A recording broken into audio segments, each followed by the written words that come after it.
Attention Cloud9 shoppers, this is the Superstory Podcast, a Superstore fan podcast with Matthew Haas and Michael E. Cullen II. Okay, everybody, welcome to the Superstory Podcast.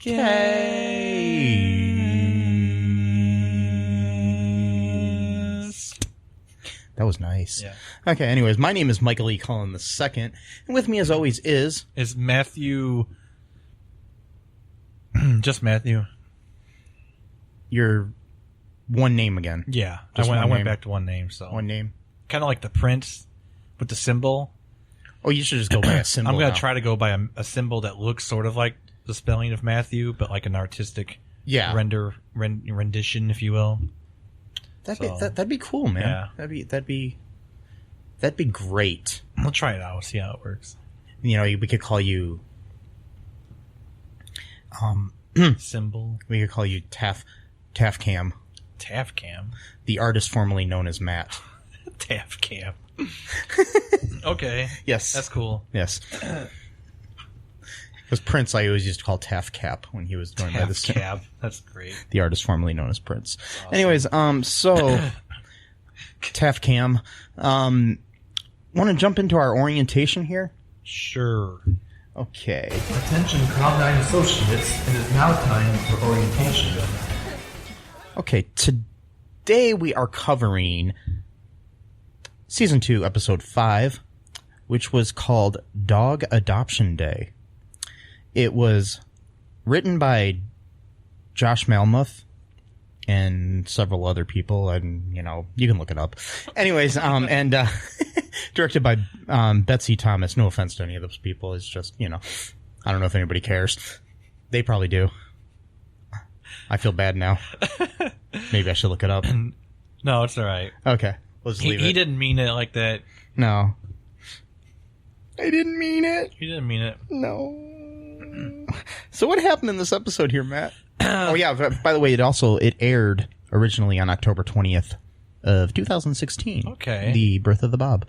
Anyways. Oh, wow. Yeah. Think about that. Yes. Bob is a religious figure. You'll figure it out. You can look it up when you look up the writers of this episode. Just be a really weird search history there. Yeah. Okay. This happened. What was it? Basically, Glenn wants volunteers for like special things, and nobody wants to volunteer. So then Jonah volunteers for it, and he gets like the really easy job of basically just overseeing the dog adoption little area. And then he's grouped up with Mateo. Yeah, who also volunteered. And then Sandra volunteers, but then she ends up getting stuck with the hornet's nest that she has to take care of. And he's like, a literal hornet's nest. Because when Jonah volunteered, he's like, oh, you see, sometimes when you volunteer, it's a desirable thing. Yeah. That's a lesson. And then when Sandra gets the hornet's nest, like, Glenn is like, sometimes it's not always good to volunteer. That's another lesson. Oh God. Yeah. So yeah, they're adopting off the dogs, and they find out from the dog adoption lady, Lydia. Yep. Lydia. Yep. Yes. Which Mateo doesn't like that name for some reason. Mateo doesn't like a lot of things. Yeah. Yeah, Lydia, played by Dana Gurrier. I don't know how to pronounce your name, Dana. I'm sorry. Maybe it's not even Dana. Maybe it's he is sorry. Maybe it's Dana. No, I don't think so. That's not how you pronounce it? I doubt it. Maybe it's Dana. No. Dana? I don't know. Day. Call her up or something, or text her rather. That's a future callback. Yes. You remind me. It was funny. Like, even though this isn't. You remind me of a lady I work with who, anytime I read something online, like I say, oh well, President Trump said this or whatever, and she's like, well, tweet at him this. Like, everything I say, she'll tell me to tweet at him, and I'm just like, I'm reading a news article in the New York Times. I don't know how I'm going to tweet to him. I mean, I can tweet at him and tell him this stuff, but me tweeting to the president isn't going to do shit. Or or I'll read something that somebody said, and she'll be like, "Tweet at them this," and I'm like, "I'm on Facebook. I don't know what the hell you're talking about." Plus, I wouldn't do that anyway. No, because knowing him, he's probably got a list of all the people that's disrespected him in some way. He's probably gonna do something to them at some point. So and my Twitter account is the company account anyway, so I don't think I'd want to become. He'd be coming after all of us. Yeah, that would be not a good all policy. of Cullen Park Productions would just be like, the perils of having a business. Yes. Can't just say whatever you want whenever you want it. You gotta, whatever. Yeah, fuck them all. Anyways, that's what he says. Yeah. Anyway, how did we get on Trump? I don't know, but anyways, so the lady basically informs them that any of the dogs that aren't going to be adopted are going to be euthanized. Yeah. So Mateo and Jonah decide that they need to save all the dogs. So that's like plot A. Yeah, that's one of the plots. Yeah, that's what they do. And then we got the other plot with we have Garrett and Dina, who Garrett forgot to clock in. Dina isn't going to correct his timesheet so he can get paid for the first 2 hours of his shift. So then Garrett's making sure that Dina follows all the rules this day, and doesn't take a minute over her break and doesn't, use the restroom more than once. Well, he said that it was only for customers, so where are they supposed to go to the restroom? Oh no, they have a restroom for themselves in the back during the day, but she had clocked out, and so she was going to go use the customer restroom. And then, yeah. They're a fancy store. They have both an employee restroom and a regular restroom, I guess. Feels like being on cloud nine here with all that fanciness. The retail establishment I work at, we have to use the customer restroom. Oh, interesting. Yeah.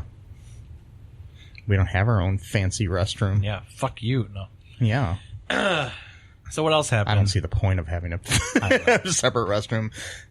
So then the third plot. Well, that's actually kind of four plots. The third plot is it's Bo and Cheyenne they're fighting in the store, and they basically say that if they get married, then all the fighting will go away. Yeah, they gotta move up the wedding, they say. Yeah. So Glenn tries to get them a spot at his church, wants to get him a choir, and a black choir. Yeah, they kept asking, what do you want, a black choir or a white choir? Everybody's like, of course, a black They're choir. Asking Amy, he's like, I don't really want to get involved. He's like, come on. He's like, all right, fine, a black choir. Yeah. So, obviously. Yeah. And then he says, give me Lucius and the boys. Yeah. Oh, God. Glenn. That's right. There's four plots because it's Amy and Cheyenne, and then it's Glenn and Bo. Yeah. Yeah. So Glenn decides to help him out and calls his friend Kathy from church to rent an apartment to Bo and Cheyenne. And so Glenn and Bo go to look at an apartment, and then Cheyenne mentions to Amy that there was another guy at school that liked her. Yeah, it turns out the guy is actually her English teacher, who's a middle-aged man and shouldn't be dating his students. Yes.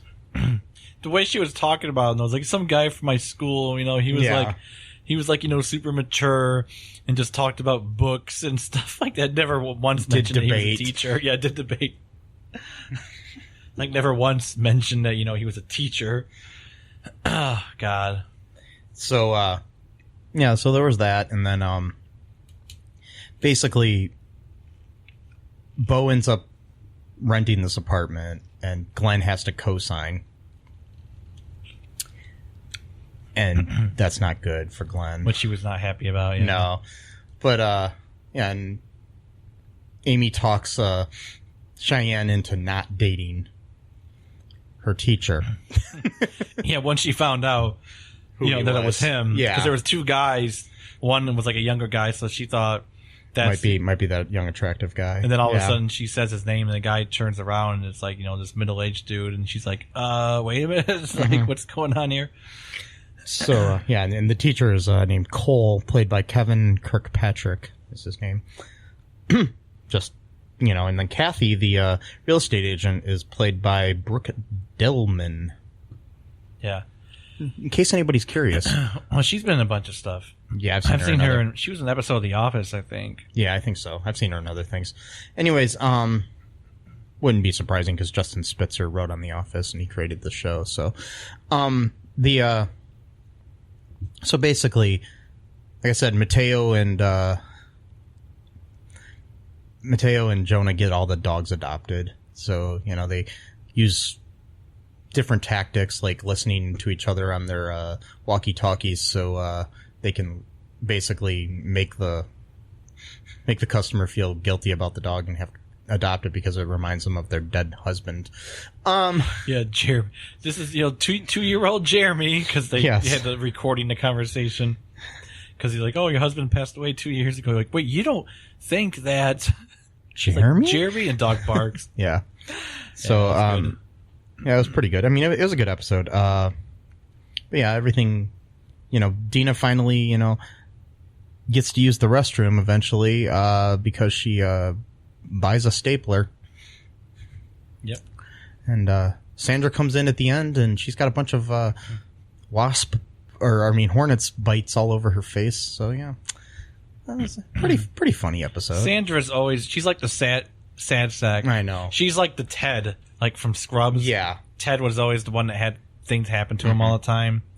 Had no self-confidence. She's like, or like Toby from The Office. Or Toby from The Office. You start to wonder, is it that they have no confidence because of all the bad things that are happening to them, or are they causing the bad things to happen to them by not having confidence? Well, I'm not sure if a hornet's nest would have anything to do with that, It's I doubt a hornet's going to care whether or not you're confident or not. It's going to sting you. It's the philosophical question that we all ask ourselves every day. What?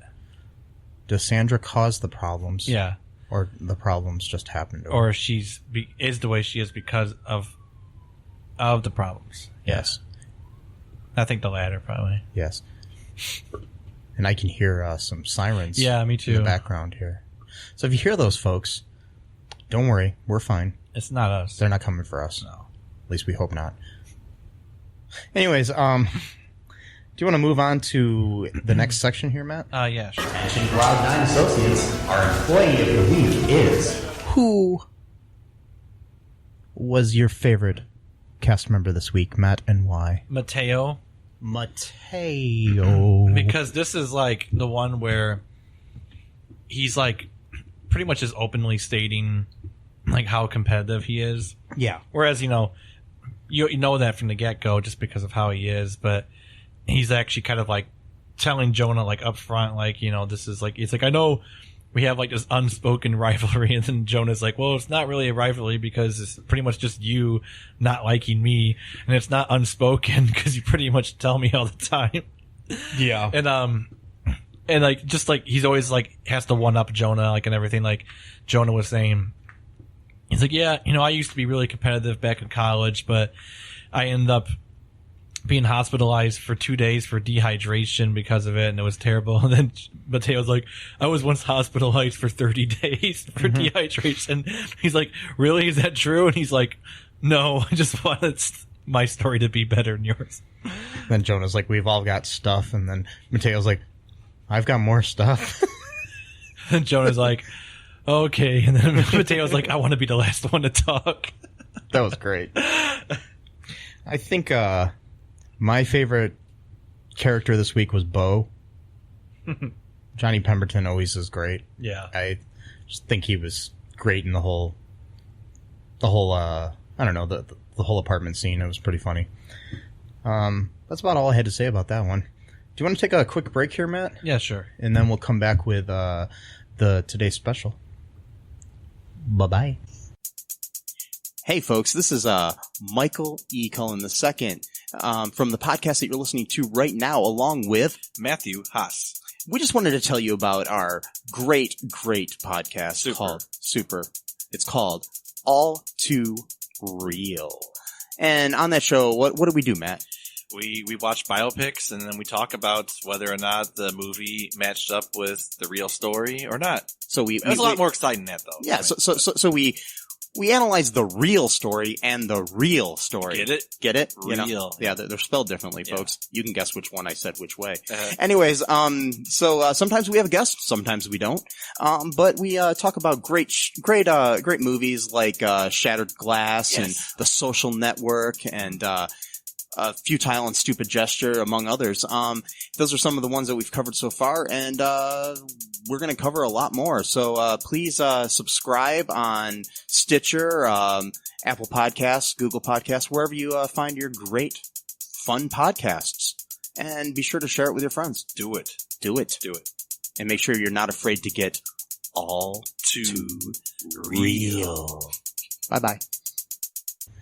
Okay, and we are Back.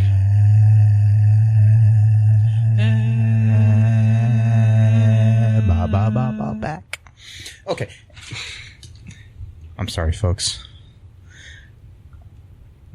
We're very musical tonight. Yes. So we saw a concert tonight. Yes, we went and saw the Ryan Dunlap Trio perform.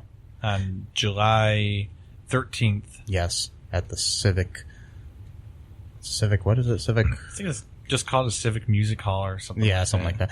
Anyways, yeah, it was a really good concert, and look him up, Ryan Dunlap Music on Facebook. Yes, he's a good guy too. Attention Cloud9 shoppers, today's special is... So, what was your favorite scene in this episode, Matthew, for today's special? Favorite scene? I like the beginning part a lot, where Glenn is asking for volunteers. I love the setup for that, where he's like, oh, well, sometimes it's a desirable task, so it's sometimes it's good to volunteer. And then Sandra finally volunteers, and it's to clean up the hornet's nest. And he's like, see, sometimes it's not always good to volunteer. That's another lesson. Then it goes into the theme song. It was really good, like, you set them up, you knock them down type of thing. So yes, I like that. The what they call the what do they call that? The cold open. The cold open. Cold open. That's what that's called in writing purposes. It's the cold open. There's a cold open. Yeah. Yes.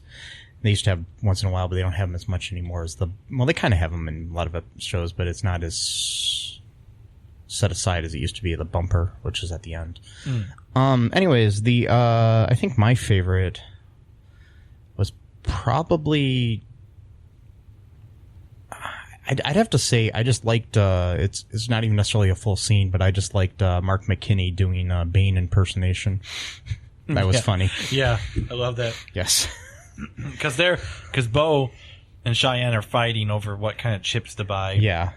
And Bo wants the sour cream and onions with the ridges, and Cheyenne's like, I can't eat the ones with the ridges because it hurts the top of my mouth. And then Bo's like, that's part of the experience. It's like, what? Really? What does that even mean? And then people are recording it to try to put like on YouTube, and then Glenn's like, no, you don't need this. You put it on YouTube. So he starts doing impersonations like the Joker and Batman, and none of them really work. And then suddenly he starts doing Bane, and then like Bo just like stops right in the middle of it. He's like sweet Bane. He's like, sweet Bane.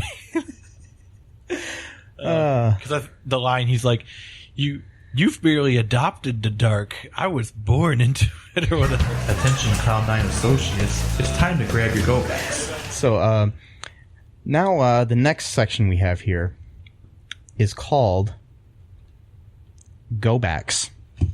What is something you would have done different in this episode, Matt? Nothing really. I can't really think of anything that's... Yeah, the only thing I might have done different is I think some of the humor between Garrett and Dina wasn't as good as it could have been. I think they could have written that a little bit better or something. That's about all I got. I mean, I liked it overall. Before we... I mean, that was pretty quick, but before we close out this episode, do you want to take another really quick break here, Matt, for our sponsors, and then we'll come back with our close? Yeah. A respectable minister takes charge and leads head on. Minister Dobble Trike may be the foremost politician of textiles. As a minister, I have the utmost sensitivity to these situations, and if anyone's sensibilities were harmed, I would have sensed it. But his petty ambitions will almost certainly lead us to unknown danger. How dare you, sir! Unknown danger has its potential for profit. It's exotic. You can hear Minister Trike and his antics in the radio comedy Magus Elgar. Visit MagusElgar.com to download your copy today. Hi, everybody. This is Michael E. Cullen II from the podcast you're listening to right now. With me, as always, is Matthew Hassa. Yeah, and we're here to tell you about our really cool other podcast called All Too Real 2. And what do we do on that show, Matt?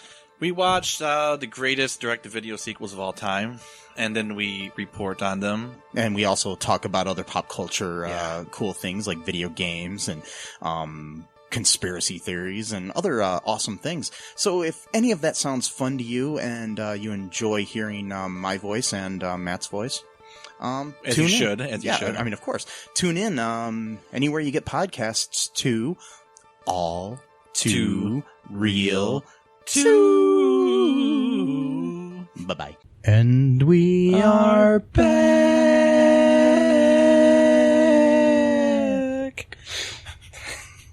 Okay, so I hope you enjoyed those ads. I know I did. Mm-hmm. How about you, Matt? Yeah, they're all right. Okay. No, they're pretty good. Yes.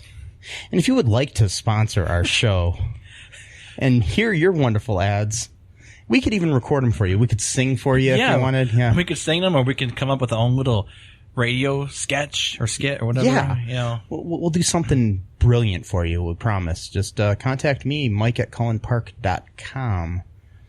That's MIKE, the little at symbol, and then that's CULLENPARK, then a little period, or a dot, and then COM for com. Mm-hmm. That means commercial. Yeah. And we can do commercials. See? Mm-hmm. See how that works? See how that tie it all back. Yeah, it all came back. Attention Cloud9 shoppers. The store will be closing soon. Anyways, anything else that we need to say here, Matt, before we end the show? Not much, other than the fact that it's been a complete blackout with Tony Generous. I haven't heard a thing. There was a blackout in New York too. I just heard about that. Yeah, yeah, and Broadway singing. Nothing. Yeah, I haven't heard from him at all, so I have no idea what's going on. After that commercial he sent me, and then he sent me a revised commercial, which I thought actually made the song sound worse than it already did. I didn't know that was possible. Yeah, I put the revised one in last week's episode. Oh, okay, so people would have heard that. All right, that one. It was worse. I thought it was good. Really? It was weird. Yeah, but it's for a commercial. A commercial should not sound like that. If you're going for a weird noise project, fine. Yeah, it was a good noise project. It was not a good commercial. So, but I tell you what, as a commercial. If you want to advertise with us, we will handle the ads, not Tony. No, Tony won't do it. No, he's not touching these. No, well, it's gotta be. He's not touching these ads. That sounds weird. He's not touching these ads. Wait, what? Yeah, no, it's kind of a. That does sound weird. It does, yeah. I don't know. Mm-hmm. So, anyways, nothing from him at all. So, but anything else going on, Matt? Not really. Other than I'm going to be seeing the Chemical Brothers in August. That's cool. So that's pretty cool. I mean, that's really nothing to do with the show. No, per se, but that's okay. And first time ever I've seen them. Mm-hmm. So that should be pretty cool. Now, are all of the Chemical Brothers going to be There's there? only two of them, so I hope. Are both of them going to be there? Just the Chemical Brother. The Chemical Singular guy. Hope so. Oh, boy. Now, are they anything like the Jonas Brothers? No, not at all. I didn't think so. Their music's more electronic based. Not so much with the pop variety. Oh, okay. And they're not usually like a religious group, kind of, so they're, So they're more like the Brothers Grimm. No, I don't know. No, they're not killing monsters or anything. Oh, like okay. That. So hope not. It's just a concert. That's what I was told. So they're like that TV show, like Brothers with Michael Strahan and Daryl Chill Mitchell that was on years ago. I never even heard of that show. It lasted like 10 episodes or something. What is it about? I never heard of it. It was about some brothers. What do they do? Like, what does it mean? One was a former football player played by Michael Strahan, and his brother was in a wheelchair played by Daryl Chill Mitchell. What do they do throughout the show, though? Like, what would they... The brother comes back and he runs like a nightclub or something. And that sounds really boring. It was actually kind of funny. Oh, really? But, yeah, it didn't last long. I didn't think I'd be talking about that today. Yeah. I think it was called Brothers. Maybe it was something different, but I'm pretty sure it was something like that. But I just remember Michael Strahan and Daryl Chill Mitchell in it. So I like, who's actually in a wheelchair in real life, and he's an actor and stuff. Yeah. He used to be on Ed. Okay. I remember Ed. And he was in Galaxy Quest. He was in Galaxy Quest, all right. Before his accident, before he was in a wheelchair. So, what else? Has he been in anything else? Lots of things, but I can't remember any of them. Is he in that show with Scott Bakula, the New Orleans cop show? He might be. I'm not like trying to be like, oh, there's a black guy in a wheelchair, so therefore it's probably him. It looks like him. I mean, because the last time I saw him was in Ed. So that yes, he is on NCIS. Okay, because that show ended in 2004. So yeah, he was on the John Larroquette show, Galaxy Quest. He was on Veronica's Closet. Okay, and he was in House Party 2. Okay, as Chill. Huh. He must have been really young during that then, because that movie came out like what? He was born in 1965. Oh, okay. So, yeah. And, what was the name of that? Now I need to find out the name of that. Yeah, it was called Brothers, where he played Chill Trainer. Okay. Is his name, yeah. Because he goes by Daryl Chill Mitchell. Yes, and he is currently on, NCIS New Orleans, and he also has a recurring role on Fear the Walking Dead. That's cool. Yeah. I'm not that far into Fear yet to see him yet. I haven't seen him yet in the show, but... Yep. Yeah, and on Ed, he played Eli Goggins III. Yep, I remember. Yeah. Because he was the guy that owned like a restaurant for a while. Mm-hmm. Then he had to sell the restaurant. And he worked at the bowling alley. And that's right, yeah. And then he was like always going at it with, what's his name? That really cool, funny guy. God damn it. Michael Ian Duncan. Not what the fuck? No, not Duncan. Wow. Michael Ian Black. There we go. What the fuck? From the state. And also from, he's been in a bunch of stuff. Michael Ian Duncan. Are you kidding me? How? That's actually, there's this guy I know. Yeah. He's a Michael Ian Black impersonator. Yeah. His name is Michael Ian Duncan. What? Wow. Michael, I forgot now what was did he die, Michael Ian Duncan, or is that someone else? See, who's Michael Ian Duncan? He was an actor. I only know famous actors, like the real famous I don't think there was anybody named Michael Ian Yes, Duncan. there was. I thought there was God damn it. I'm getting really pissed off. I'm pretty sure there was, or is.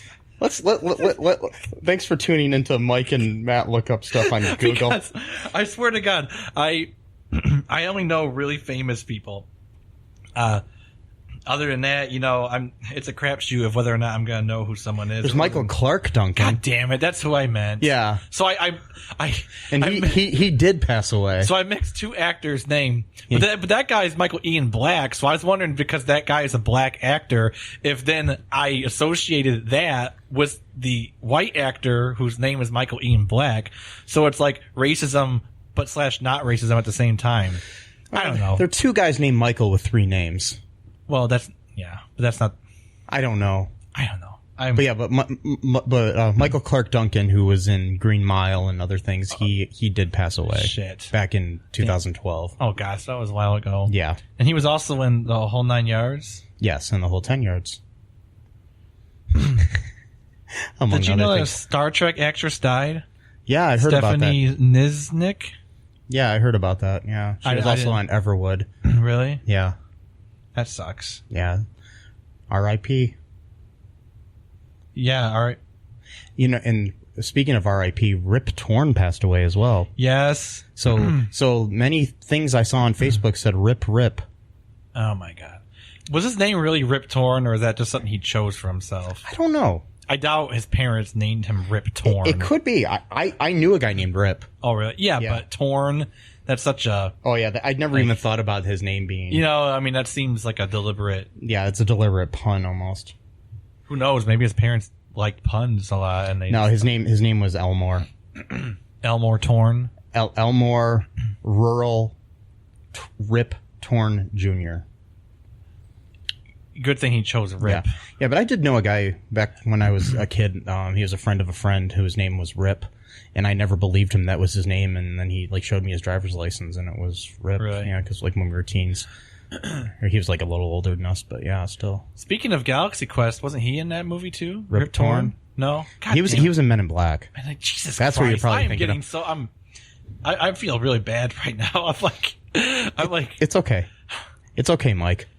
It's like, how do you do a podcast? I just called you Mike. I know. Just to see if you would catch that. I noticed it. Okay. I'm just thinking, I'm so focused on myself right now. Like, how am I co-doing? Really? Co-doing? God damn it. Co-doing a podcast about cultural things, like, to do with movies and TV shows. And, like, the only people I know by name are, like, dead people like Robin Williams.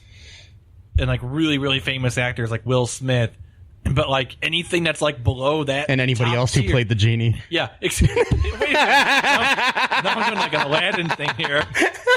So now we got to get the Homer Simpson guy. Yeah, Dan Castellaneta. Yeah. Don't know his name either. Oh, man. But seriously, man. I'm like that. God damn it. What's her name? Tig Notaro? Yeah. I'm pretty much like her. I don't know any of these people. Yeah. But she has the right to not know because she's got a show, and we have a show. Yeah, but we have 3. Yeah, we do have 3. Maybe we'll be doing 15 others at some point. Who knows? We'll just have a whole winding road, revolving. God damn it! I can't talk today. Winding road. I'm having weird issues with communicating my thoughts lately. Now I'm reading another article. Someone else died. Oh no! But not. This is sad. This is only a teenager. Violin prodigy. Yeah. Is the latest casualty of a, quote, Calvin Klein drug craze. What? Apparently there's a new drug called Calvin Klein. It's a lethal cocktail of drugs known as Calvin Klein. I bet you Calvin Klein's really happy about the fact that he has a drug named after him. Get this.